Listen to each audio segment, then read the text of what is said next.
خبر شامل کریں گے۔ ورکرز ویلفیئر بورڈ سندھ میں مبینہ کرپشن اور اختیار کا ناجائز استعمال۔ وزیر لیبر شاہد عبدالسلام تھیم کی جانب سے سیکرٹری لیبر رفیق قریشی کے خلاف وزیر اعلیٰ سندھ کو لکھا گیا خط منظر عام پر آ گیا۔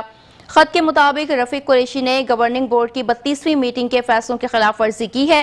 رفیق قریشی نے بغیر منظوری کے 800 ملین روپے کرائے کا دفتر پر لیا 1000 ای بائکس کا اشتہار دیا بغیر منظوری کے، جس کی لاگت 3 ارب روپے سے زائد ہے۔ رفیق قریشی نے ڈیجیٹلائزیشن کا بجٹ 30 ملین تھا جو 350 سے 400 ملین میں دیا۔ رفیق قریشی کا فوری طور پر تبادلہ کیا جائے۔ آپ کو بتا رہے ہیں ورکرز ویلفیئر بورڈ سندھ میں مبینہ کرپشن اور اختیار کا ناجائز استعمال۔ وزیر لیبر شاہد عبدالسلام تھیم کی جانب سے سیکرٹری لیبر رفیق قریشی کے خلاف وزیر اعلیٰ سندھ کو لکھا گیا خط منظر عام پر آ گیا۔ خط کے مطابق رفیق قریشی نے گورننگ بورڈ کی 32ویں میٹنگ کے فیصلوں کی خلاف ورزی کی ہے۔